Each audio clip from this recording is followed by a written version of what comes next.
Hello, everybody. How you doing? I am Dr. Alicia with Coaching with Dr. Alicia. There's my website right there. And I want to welcome everybody to Healing Haven Book Club. And today we are going to talk about Chapter 4, High Romance. And it is the chapter that comes out of this book. Y'all see this book? How to Be an Adult in Relationships. It's the 5 Keys to Mindful Loving by David Richo. And David Richo, by the way, I interviewed him on Monday, and we talked all about the first 3 chapters. We talked about the 5 keys to mindful loving, and you can go back and watch that show. If you click on the show notes, you'll be able to see a link to my interview with David Richo. He is a therapist. It's a 20-year anniversary edition of the book. So he's been a therapist for, I think he told us, over 50 years. And I've been a therapist over 20 years. So you got 70 years of therapizing happening. So I would really recommend that you take a look at that video. Also in the show notes, there's a list of the 5 keys to mindful loving and what they mean, in case some of you guys are you're kind of behind and don't know what that means. Also in the show notes is we are on chapter 4. So today we're going to talk about chapter 4, which is about high romance and what that means in terms of being an adult in relationships. So what I ask you to do is to also go in the show notes, and you will find the links to chapter 1, chapter 2, and chapter 3. And chapter 3 was all about finding a partner. So if y'all looking, everybody out there looking for somebody, how about you guys? Ronald, Sherry, Renee, how you doing? Douglas, how you doing? Karen, how you doing? Nikki Smith, I see you, Nikki. Hey, Nikki. Anyway, I see you there. You were waiting there for us for quite a while. Dr. Vibe, how's it going? So chapter 3 is all about finding a partner. So if you know somebody who's looking for someone, and you know someone who's on the dating scene, share, hit the like button and share so that this message can get out, and share it with somebody.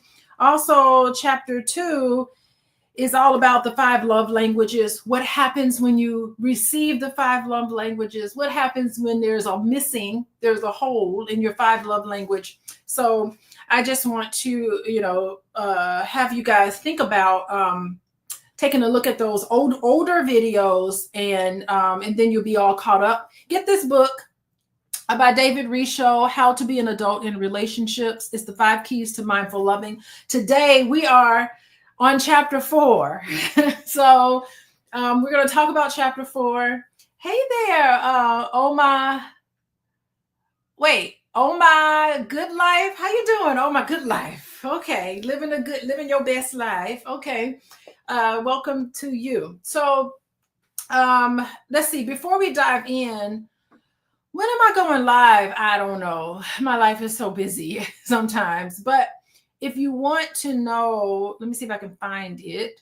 When we go live, you can look at that. Text the word love, LOVE, to 87948. If you text that word, then we'll send you a text message every week when I talk about high romance. Y'all want to know about romance. So all y'all couples out there, if you're looking, we're going to talk about high romance today. And so if you want to stay up on when I go live, because it's on a Sunday, it all depends on what my schedule's looking like, how many clients I have on Sunday. So Sunday is my start of the day. So anyway, so today we're going to talk about high romance and what that means in relationships. And we are going to start on page 111. Oh, page 111. And today is November the 10th. That's like a 111. Tomorrow's the 11th. 111. So 111, there we go. So all y'all who are here today, you're here for a reason. 111 means that that you're doing the right thing. I think it signals that you're on the right path. So what's this question by David? When is David Richo coming on to chop it up with you? He came last Monday. So our team reached out to him, and he agreed to come on, but he couldn't make it on a Sunday. So last Monday, he came on and we chopped it up. So, but if you go in the show notes, there's a link to that YouTube video. And so you'll be able to take a look at that video there. Okay, so let's start. We're talking about high romance. And so I want to start on page 111 on November the 10th, which that's 311s. That's actually a 111, and tomorrow is 1111. Woo! So out of everybody who's here today, 1111 means you're on the right track, right? So you're on the right track being here. So let's start. Okay. Einstein once said that if we were to look deeply into nature, because Einstein paid attention to nature, we would understand our human story. Nature is fashioned of cycles. So everything in nature is a cycle. So right now, I live in Chicago area. And right now, if you look outside, the leaves are falling off the trees. Everything is turning beautiful. So, in fall season, we're reminded that everything in nature is a cycle, because what's going to happen? Those leaves are going to fall from the trees, and then the trees will be barren, and then snow is going to come and rain. And so we know that just like seasons change, everything in nature changes to adjust. And even if one time I lived in Florida, and it was really something because the leaves never changed. The leaves all stayed green all year round. And I thought it was really kind of interesting. But I learned living in Florida that even though the leaves stayed green, leaves on the trees actually went through its own deadening process, but it just didn't show it on the outside. So even in warm temperatures, when it's fall and you think change is not happening, change is happening. So although it doesn't show it on the outside, leaves, even in warmer temperatures, also go through a death experience. So I learned that when I lived in Florida. So it doesn't matter. Nature is all about cycles. And so are we. We are all about cycles. And our lives are part of nature, right?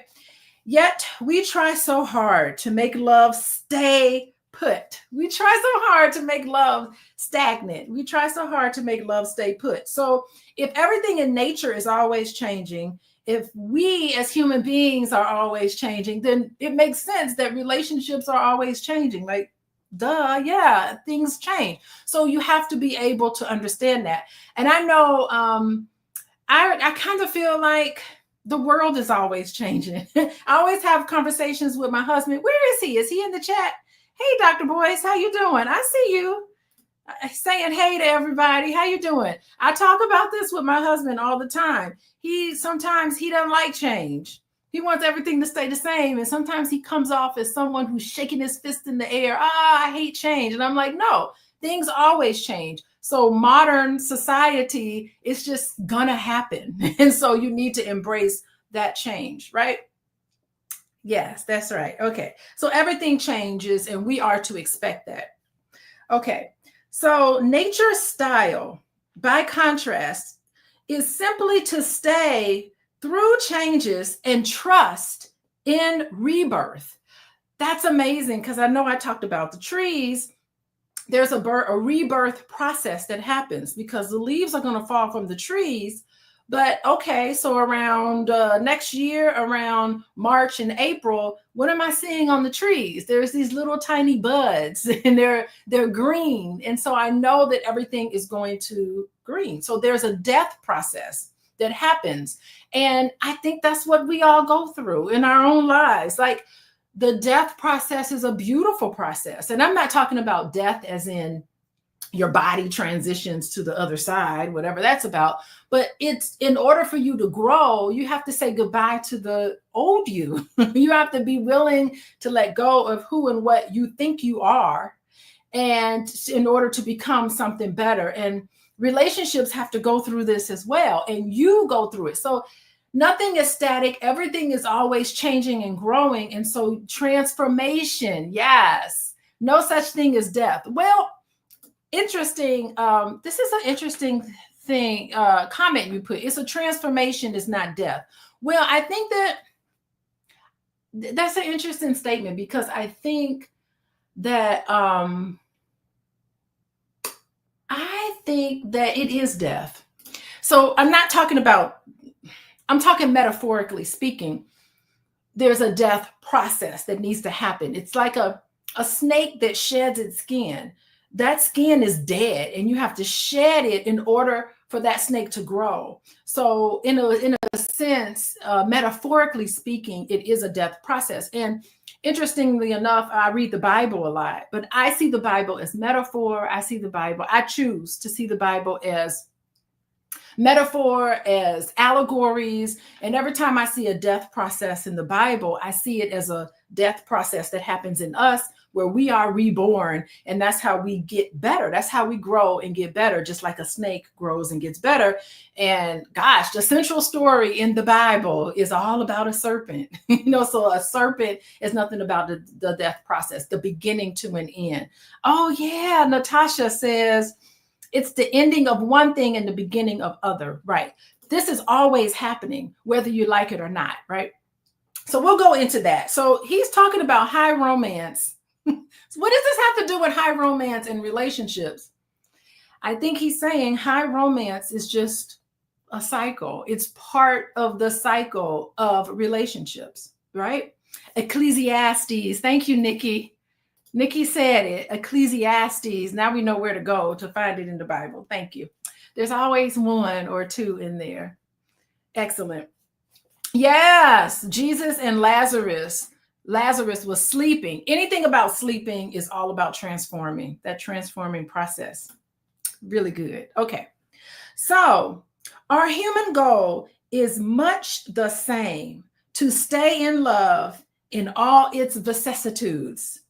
From bud to bloom to barrenness, and then back to bud. So bud to bloom, you bearing the fruit, and then you go back to the bud again.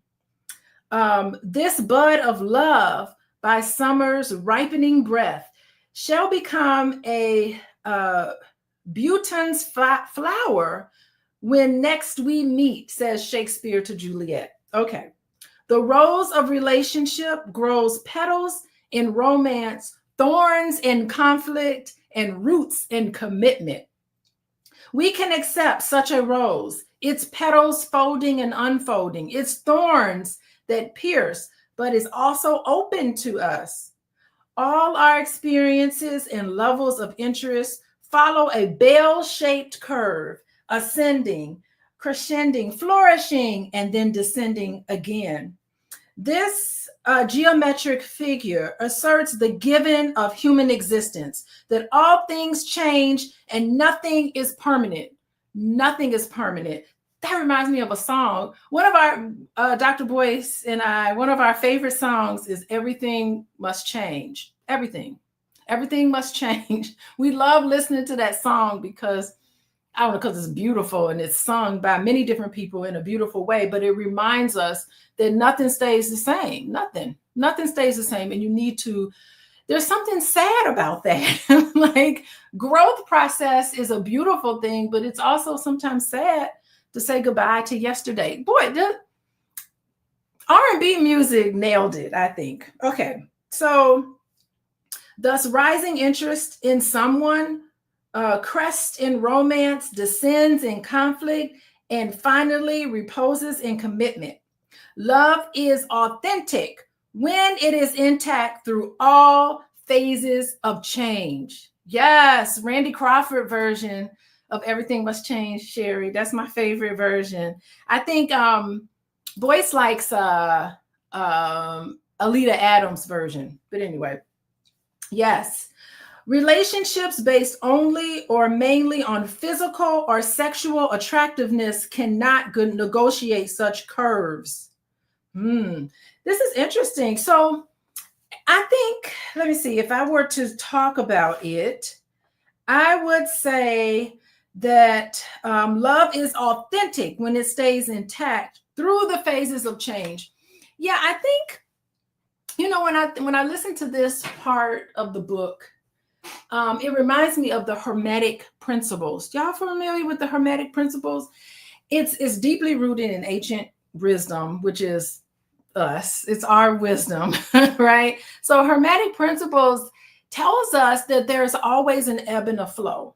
So everything is a cycle. And what the Hermetic principle says is that you have to embrace this cycle, right? Because if you don't embrace this cycle, you become very rigid, you become very angry, you don't grow. But not only do you not grow, but the partner, the person that you're in a relationship with, they don't grow either. And if you don't know to embrace the fact that things are always changing and evolving in relationships, the relationship doesn't grow. Yes, Sherry's talking about stagnant. There's nothing worse than being in a stagnant relationship and you become rigid. And that's not how you want to love someone. That's not real love. And I think that's really interesting. He also talks about authentic love. Love is authentic when it stays intact through the phases of change. And I think like real love, talk about Mary J. Blige looking for real love. I think not only being realistic about the cycles that relationships go through, I think also real love is something that will stand the test of time. Like, so, like budding of a flower, it's beautiful at the beginning, the high romance, right? The relationship is really wonderful, but there's also, like in a rose, there's thorns, and thorns means there's conflict. Or even if it's a flower that doesn't have thorns, it could be windy. And it can be, it can throw the flower off, like your relationship. Conflict can happen, but he's talking about commitment means you're rooted. You have strong roots that can help weather the storms, right? So I think this is what he's talking about. The high romance, enjoy that and understand that high romance is important, but it's just a necessary step in the relationship. And that these things change, that if you're experiencing love for the first time with a person, that it goes through these cycles of high romance, and then there's conflict, and then there's commitment on the other end, because you've gotten to know each other better. You've weathered the storm. And in a sense, how do you know that the relationship or that the love is real unless it's been tested? So sometimes your love has to be tested in order to realize, is this real, or is this person just souping me up, telling me what I need to hear? Is it really authentic? How you know if a love is authentic means it's been tested. It means that it has these thorns and you're able to have roots. You're able to weather the storm and you're able to have roots, which is the commitment part. So, hey, everybody. We are talking about how to be an adult in relationships. We're talking about the 5 keys to mindful loving. I'm still on page 111, on 1111 or 11110. And I just want to say that we're on chapter 4. And if you want to know when to go live, when I go live, you can text the word love, LOVE, to 87948. So I want to get that out of the way and then continue on and talk about what's going on with high romance. Okay, so what he says, there's a rising phase. By definition, leads to a pinnacle, the crest, the flourishing phase, which beguiles us into an illusion of immutability. The illusion of immutability. I think the illusion of immutability really means that we're not embracing the fact that things change over time. I think that when he talks about that sometimes we cling to this idea of permanence, that we expect relationships to remain in this happy state. We're comfortable when things are high romance and y'all can't wait to see each other. This excitement that happens, we cling to this impermanence. And I think that also what David Rico is saying is that we have to overcome this illusion that in relationships we do need to embrace change, and we need to understand that fluctuations happen.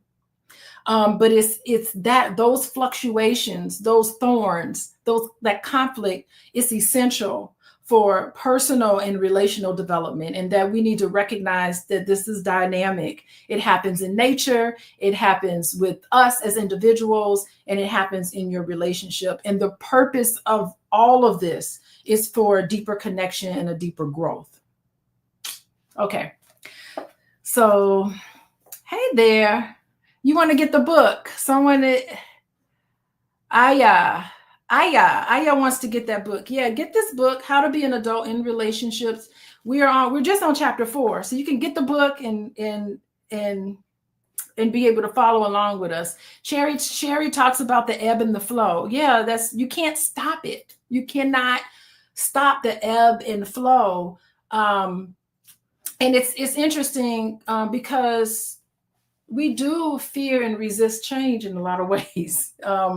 And if we do, we become a little outdated. I think that when you are afraid of change in relationships, when it starts getting hard, when the thorns start picking out, sometimes you can become bitter and resentful, and we can just reminisce so much about the beginning, the high romance part. So it's important that we reflect on this process, that we remember to stay mindful, and we remember to be very flexible during this time. So you don't want to alienate yourself. You don't want your partner to grow and you're not growing at the same time, then you do grow apart, right? So we don't want to do that.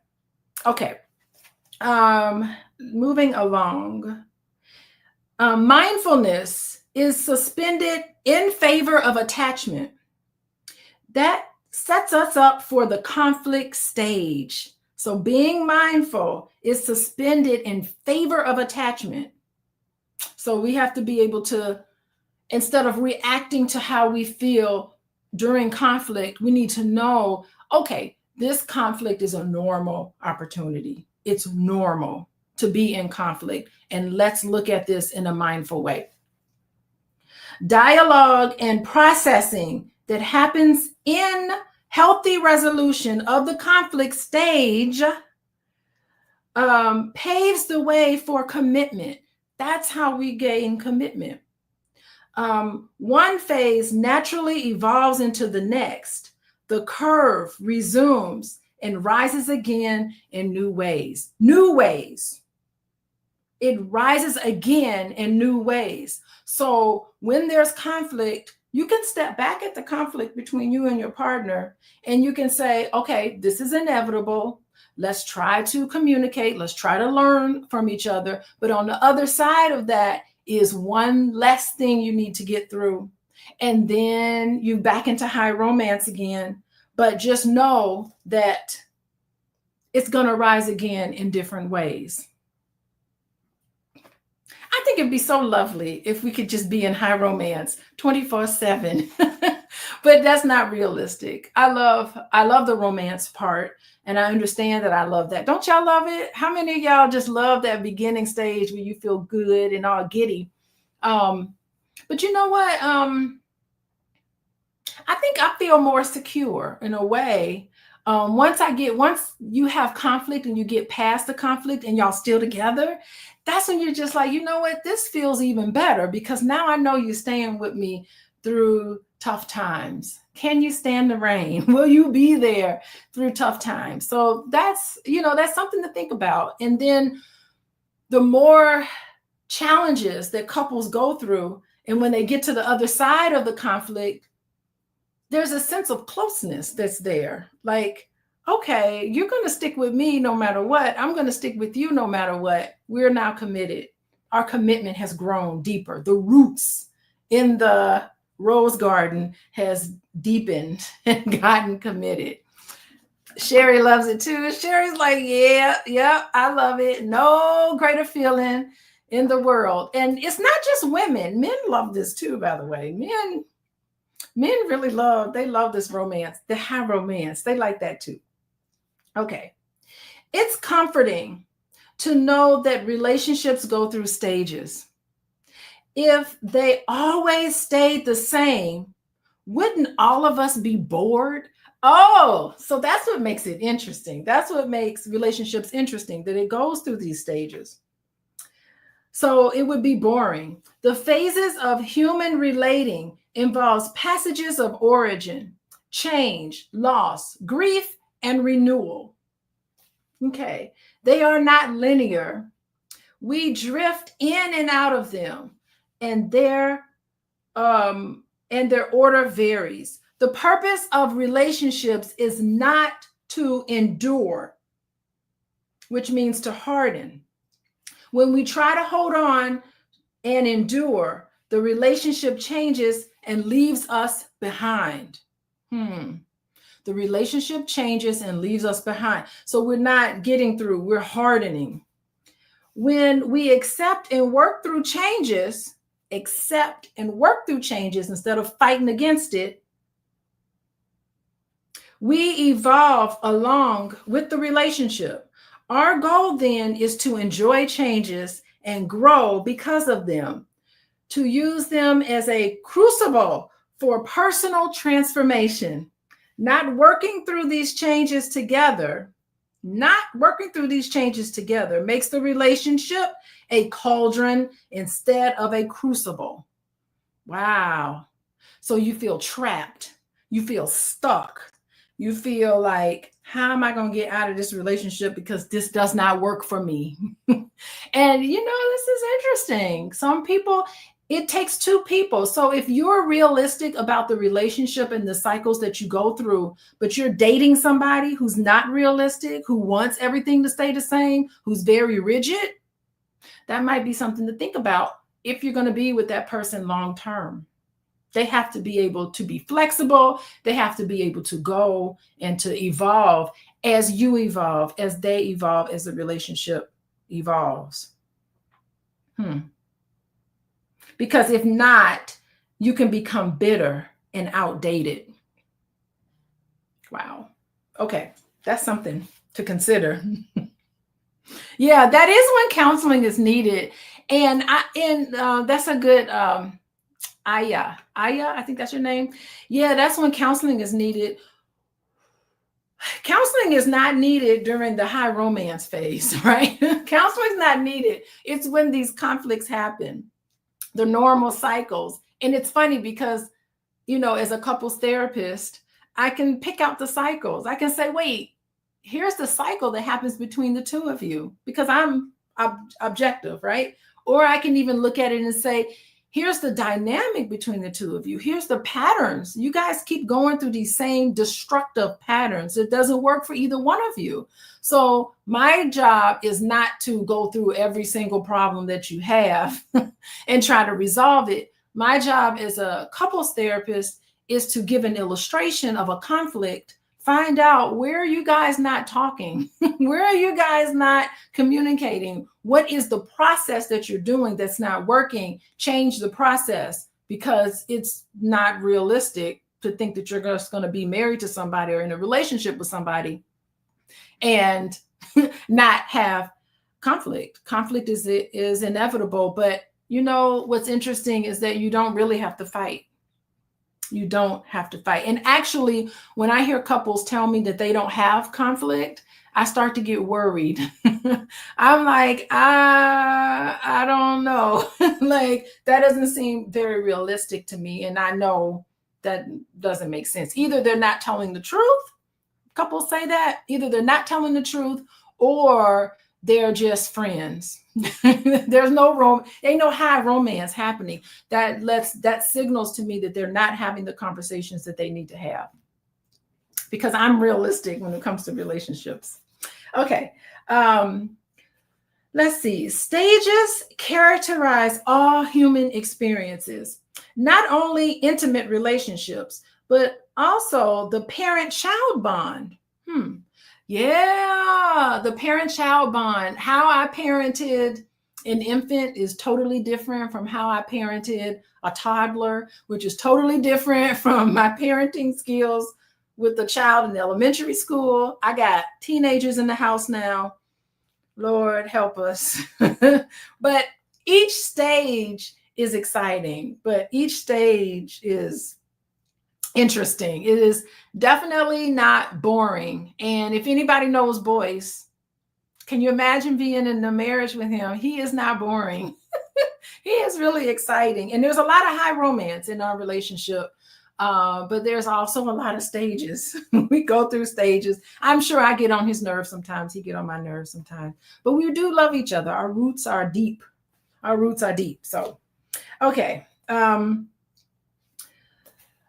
Yeah, so, but parent-child bond, that goes through stages. Friendships go through stages. And religious affiliation. That goes through stages too. That makes sense. Boyce is a Gemini. Yeah, well, I'm a Gemini too. So we're the twins. So it's not two people in a marriage. It's four of us in a marriage. Oh, Lord. Okay. The model of the heroic journey is based on the same phases: departure, struggle, and return. Yeah, that's interesting. Departure, there's a struggle, and then there's a return. So that's the hero's journey. That's based on Joseph Campbell. If y'all know, get some Joseph Campbell books. It's amazing. If you want to know, like, the story of Star Wars, all movies follow Joseph Campbell's formula for the hero's journey. You're somewhere, you feel an itch to go on this adventure, you go out on this adventure, and along the way there's people helping you overcome some challenge, and then you come back home changed as a different person. The hero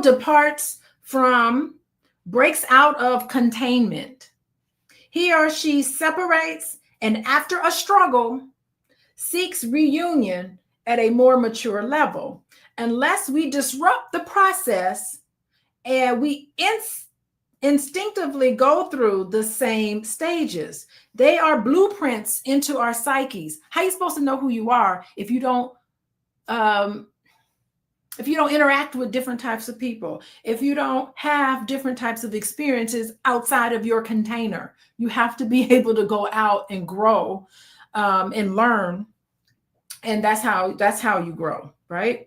So you separate and you come back, but you seek a reunion at a more mature level. That's how you grow. Unless we disrupt this process, we distinctively go through the same stages. They are blueprints into our psyches.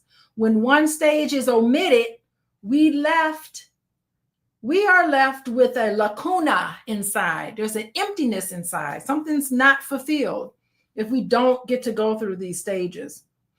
And it's interesting because there's this trend now for young adults to go to school, but they're still home. You know, there's a trend now for young adults to continue to live with their parents, which I think it's a good idea, right? But my challenge to that would be, although you're living with your parents and you're a young adult, how are you then learning about who and what you are? How are you then going out on adventures? How are you exploring the world and being your own person? So you have to come up with a way in that scenario to be able to mature, because we don't want stunted growth or arrested development in our youth. We want to make sure that our youth feel confident enough in themselves to go out and experience things. Okay. Later in life, this lacuna becomes a vacuum that demands filling, right? So if you don't get it out, developmentally appropriately, it's always going to be something in you that is lacking, right? For example, everyone seems to need a period of obedience during childhood. So children need structure. Children require structure, actually. I've noticed that children who don't have a lot of structure or a lot of discipline, they tend to be very angry kids. So yeah, so you need obedience during childhood. You need rules. You need parents to tell children, hey, when you go outside to play, don't go more than 2 houses down. Don't go more than here. At this particular time, come home. Yeah, so you have to be able to let children explore, but you also need to put some boundaries around it. And so you need to be back by 6 o'clock or be back by this certain time. It is a feature of healthy attachment to give obedience, discipline in childhood. Children reared with total freedom from limits. Children reared with total freedom from limits. They have no limits. They enter adulthood with a limit lacuna. So they, okay. So they're not able to, they don't know who they are. They don't know who they are. They may later join a cult or movements with rigid rules because of a vacuum inside of them that has long needed filling. The vacuum affects their judgment so that they may not see that the cult's extremism, like anything else that discourages growth, is dangerous. So a lacuna is something that's empty inside of them. They weren't allowed to comfortably grow in a container. They did not have they had parenting that was very submissive parenting. Parents never gave them boundaries. Parents never gave them rules. You have to have rules and consequences. That's healthy parenting. Now, you don't want to go to the other end of it and be abusive and, tear your children down. But at the same time, you're empty. You wish you had some sort of a container, and then you look for a high control religion. I get a lot of, by the way, high control religion is very traumatic for people to experience. So they get taken advantage of. It's really a terrible thing to experience. And I do have clients who are victims of high control religion, and it's really sad. So you end up setting someone up to be abused later on by high control religion, joining a cult, because cults give you that structure that you are looking to receive. So, okay. Why must the journey of love go through the 3 phases to be complete? That is what it takes to be able to give and receive the 5 A's fully. Give and receive the 5 A's fully. The 5 have to bloom with intoxicating fragrance, be blown by the winds and become more firmly rooted, and then reseeded themselves for an ongoing future. Yes. Thus, in traditional romance, 2 egos meet 2 ideals in an ideal love. In conflict, 2 egos meet one another in conflicted love. In commitment, 2 persons must meet in egoless love. So there are 3 phases: the romance, the conflict, and the commitment. And it refers to relationship in progress. So the romance is the bloom of the flower. The romance is the bloom of the flower. The conflict is the wind or the thorns, and the commitment is the roots. So this is the cycle that relationships go through in order to be tested. It's interesting. I've always kind of saw that in a really interesting way, because conflict, how another person handles conflict, will tell you if you need to continue. So sometimes in that conflict stage, you start seeing aspects of a partner and you start realizing this may not work for me. But it all depends on what you're looking for in a relationship. It's so interesting. I did a post many years ago about the chakra system and relationships. And this passage kind of reminds me of that, because if you it's so interesting. I've been hearing in social media and on a lot of YouTube videos that a man's job is to protect and provide, right? Have y'all seen that? And to me, like, if you just look at a man, if you're a woman and you're looking for a man and all you want is someone to protect you and provide, I always question that, because a man's job is so much more than just protect and provide. If you're in a relationship, there's so much more that's needed from you than just to protect and provide. And I know that having that security is important for root chakra stuff, right? So root chakra is all about security, but it's the lowest level. It's the bottom level of the chakras. I don't know if you've seen chakras.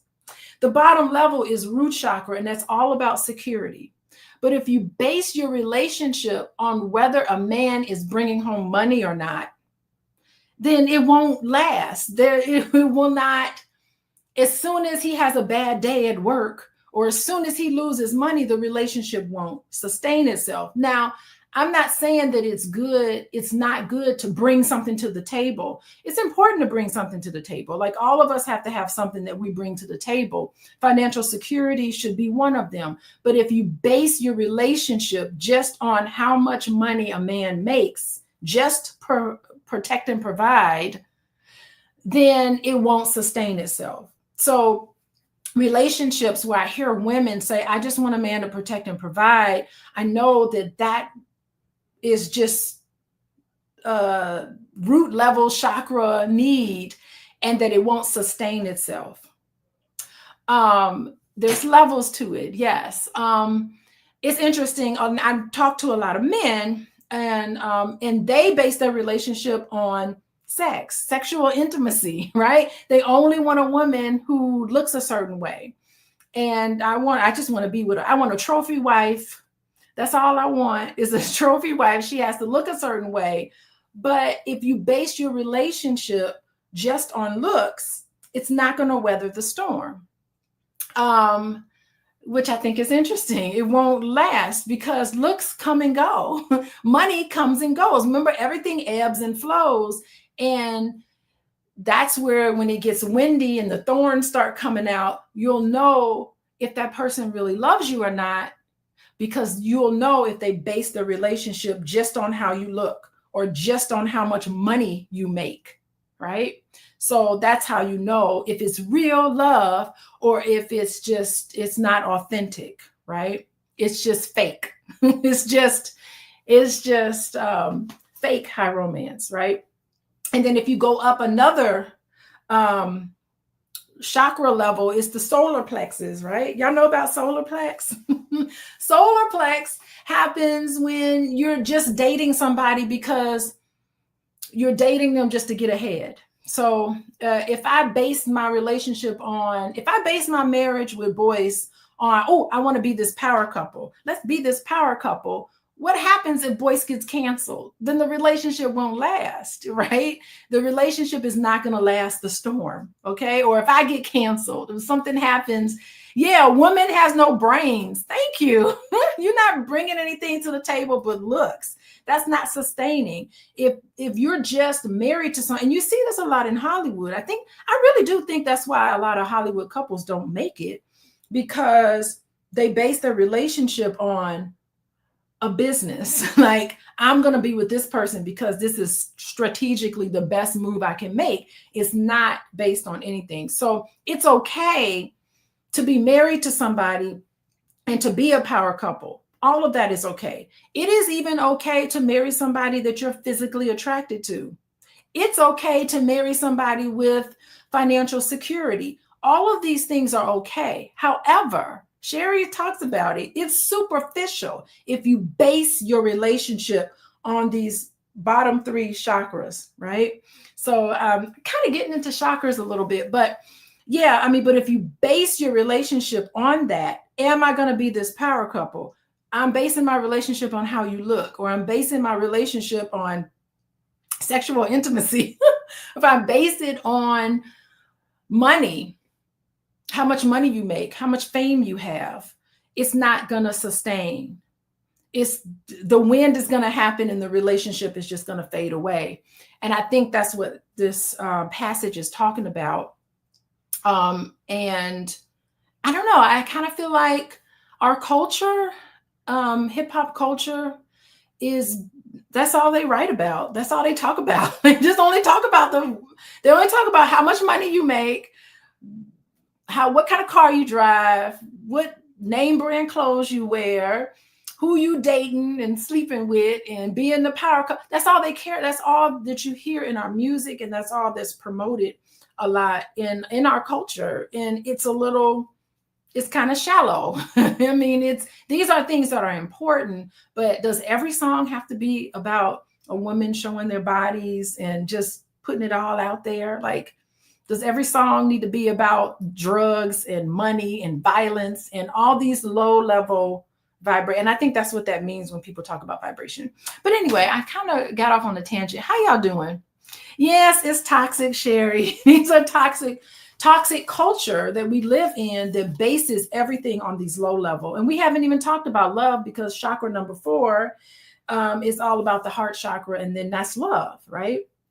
And the throat chakra is all about respecting each other, showing each other respect. And the third eye? Third eye is about honesty.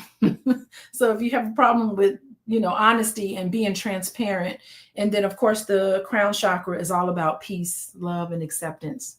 So anyway, that's just to tell you about the chakra system. But how y'all doing? Welcome to Healing Haven. This is the book club. We are reading How to Be an Adult in Relationships. It's the 5 keys to mindful loving. And I went on a tangent a little bit about chakras because I just enjoy talking about it. And I had been wanting to do a video on it, and I never did a video, but here it is. Maybe one day I'll do a lecture on the chakras and relationships. Maybe that's a signal on 1111 on page 111. Then maybe it's time for me to do that video. I hadn't really thought about it in a long time, but maybe I will do. Maybe I'll do it. Okay.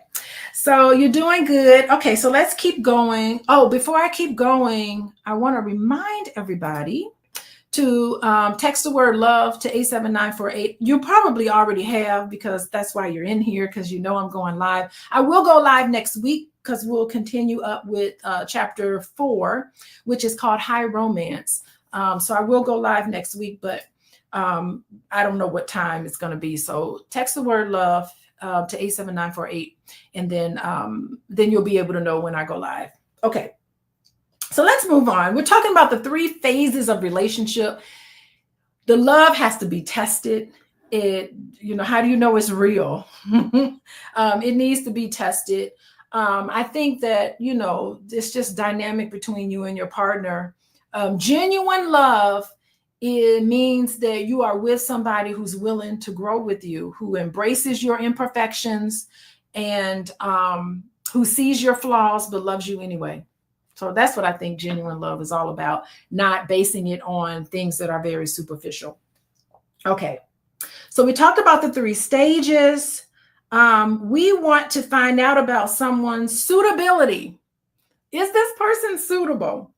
Before we give our hearts away, we would certainly not bring an appliance into our home without careful checking, as it is as to its quality and workability. So don't even try to get into a high romance situation with somebody that's not good for you. You get hooked onto somebody, and it can become toxic, right? Can we exercise that same care about the persons we bring into our home?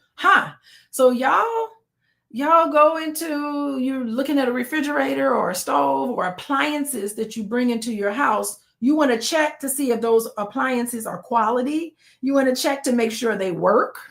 You want to make sure that you're investing in all the things that you bring into your house, but you don't give that same scrutiny to the person that you're potentially dating. That's what he's saying here. He's saying we're bringing that person into our home.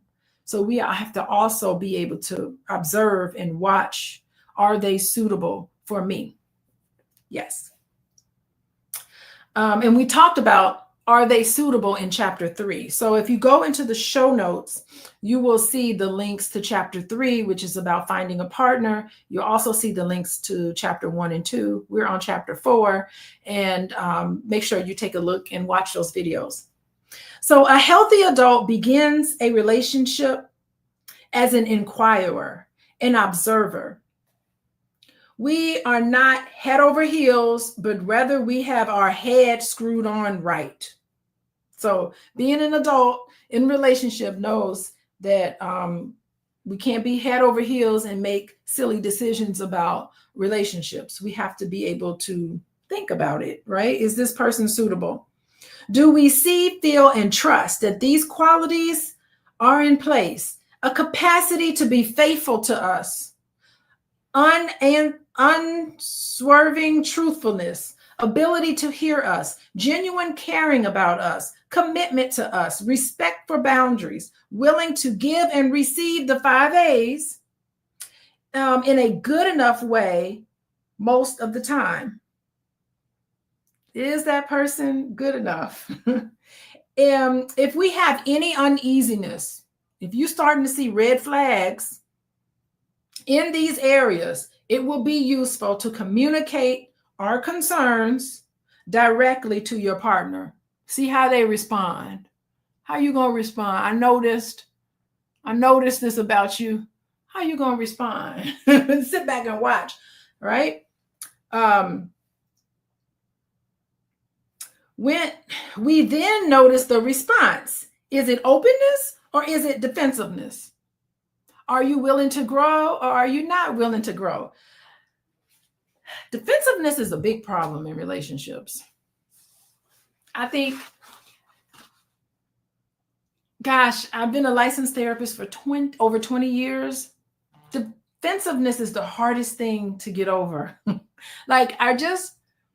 People have a hard time. Defensiveness is something that starts early on. Like you've been accused of things when you were a child growing up and you immediately get defensive. You're not able to take accountability. I just find that to be the hardest thing to get people to snap out of, even if they are aware that they are defensive. So check for defensiveness and decide whether it's worth it to push through someone being constantly defensive, because it's really hard it's hard for people to get out of that. What are the 5 A's? Yeah, so the 5 A's, let's see. It is attention, undivided attention. Somebody has to be willing to give you undivided attention, and you have to be willing to accept it, and you have to be willing to give it, right? Attention, affection. Some level of affection needs to happen back and forth. Tenderness needs to happen. Acceptance. So not judging people, but accepting them, listening to their story and accepting what they say, not trying to change somebody. So it's attention, acceptance, allowing without judgment, attention, acceptance, allowing, affection, and appreciation is the last one. So you have to be able to show appreciation and gratitude for the other person. You have to be able to allow that person to be who they are. You have to accept them for who and what they are and have affection toward them and give them attention. And this has to be given and received in a relationship. So those are the 5 A's for mindfulness in relationships. These are the things that you are able to give and receive with adults in relationships. And so you can go back to chapter 1, talks about it. Chapter 2 talks about when you didn't get that growing up. What does it look like? And how can you confront that? So not all of us got it. I mean, I got it for the most part, but there's some holes. There's some things missing in my life, in my childhood. And all of us have something that's missing. And so it's being aware of that, because when you're in a relationship, you're going to be confronted with all of these things. So you have to be able to talk about that. Okay. How each of you handle one another's feelings is crucial information about whether the relationship has a future. Soon as that woman or that man don't care about your feelings, you start talking about, hey, that hurt my feelings. And their response is that they don't care. They're not tender. That's not a good person to be in a relationship. That person has toxic tendencies. We'll just say that they're toxic. They don't care about your feelings. Wow, what you said was inconsiderate. What you said really hurt my feelings. As soon as that person doesn't seem to really care about it, I think it's time to say goodbye. Bye-bye. Say goodbye to that person. That's what I say. Investigation is an act of wisdom because it insists on gathering information before making a commitment that might turn out later to be a mistake. Got to learn your lesson from these mistakes. If you have the slightest doubt, it is important to wait until it's cleared up before proceeding. Yeah, I get there's a lot of young people that I've been seeing lately in my office who they don't know if they should get into this relationship. They don't know. They think they want to take the relationship to another level and they're not quite certain. So I do see a lot of people who are questioning whether they want to continue that relationship with them. And so I have noticed a lot of young people are actually taking marriage and commitment very seriously. Hats off to you guys. I get a lot of young people who feel that way. We wise adults faithfully honor the test of time. Time will tell, because we know there's a difference between love and fascination. But when hormones are aflutter, sometimes we don't see it. We don't tend to see it. Between a real love and a fascination's grasp, there is, of course, a gap. But in a moonlight kiss like this, they surely overlap. So I just cannot know if what I feel with you is make-believe or true. So he ends this section with a little poem about how am I supposed to know? But time will tell. Pay attention. It's nice when you're in the beginning stages of a relationship to just like let yourself be in love. But in terms of making a long-term commitment, bringing that person into your home like you would a kitchen appliance, you need to be able to pay attention.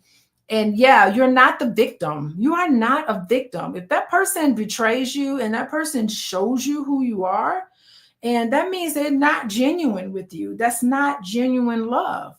And so that love needs to be tested. So really, you need to welcome the conflict and start paying attention and observing to see if this is somebody you want to continue with before you go deeper. Before your roots go deeper into the relationship, you need to see if they can weather the storm or the rain and wind and the thorns that are, you see a thorn.